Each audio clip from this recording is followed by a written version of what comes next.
वक्त आ गया है हमें हमारे लुभावने धोखे और झूठ से भरी ज़िंदगी से बाहर निकलने का, हमारे भीतर छुपे हमारे अभिन्न मित्र को बाहर निकाल कर उससे दोस्ती करने का, क्योंकि उसे ही सत्य और झूठ का मालूम है। उसे ही मालूम है कि हमें कौन सी राह चल रहे हैं और कौन सी राह हमारे लिए अच्छी है। अब हमें दोस्ती करनी होगी हमारे व्यवहारिक बातों के साथ रात को अच्छी नींद लेने की। हमें दोस्ती करनी होगी हमें सुबह जल्दी उठने से और कुछ समय के लिए प्रकृति के साथ समय गुजारने की और कुछ समय योग प्राणायाम करने की। हमें दोस्ती करनी होगी हमारे प्रभु के गुणगान के साथ पूजा करने की। हमें दोस्ती करनी होगी हमारे पौष्टिक नाश्ते के साथ। हमें दोस्ती करनी होगी अपने द्वारा किए गए आ रहे कार्यों को ईमानदारी के साथ निभाने की। हमें दोस्ती करनी होगी दोपहर का भोजन समय पर करने की। हमें दोस्ती करनी होगी हमें शाम को घर जल्दी आने की।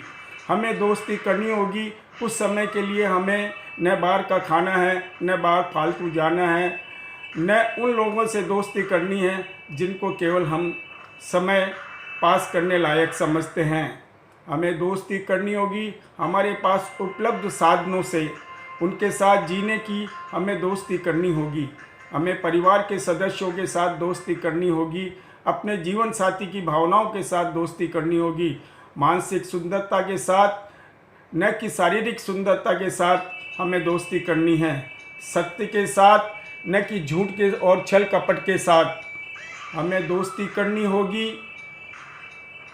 कि उसमें दिखावा ज़्यादा और हकीकत कम न हो।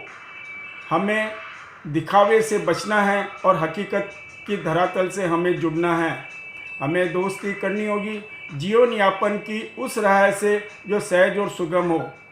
हमें दोस्ती करनी होगी हमें अपने शान गुमान से निकलकर अपने हकीकत की धरातल को पहचान कर अब जीना होगा। यह वक्त बड़ा पागल होता है, इसका दिमाग कब फिर जाए ये किसी को पता नहीं होता है। अतः वक्त की परिस्थिति को समझकर ईमानदारी के साथ उससे दोस्ती करने का अब समय आ गया है। तभी हम हमारे भविष्य को सुरक्षित कर पाएंगे। प्रभु ने जो आज हमें दिन दिखाया है वह हमारी पूर्ण रूप से परीक्षा ले रहा है।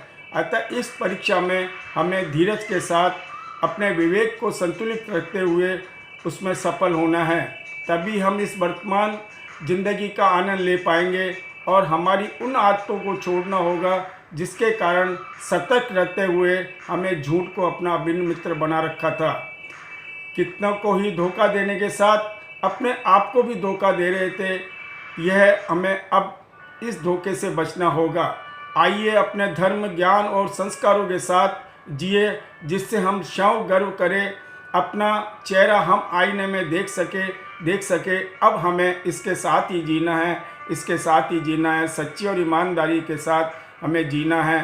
तभी हम अपने आप को आत्मनिर्भर कर पाएंगे और हम एक ऐसी ज़िंदगी जी पाएंगे जिसकी हमने कल्पना भी नहीं की थी। प्रभु हमें शक्ति दे कि हम अपना जीवन पूर्णतया ईमानदारी के साथ जी सके।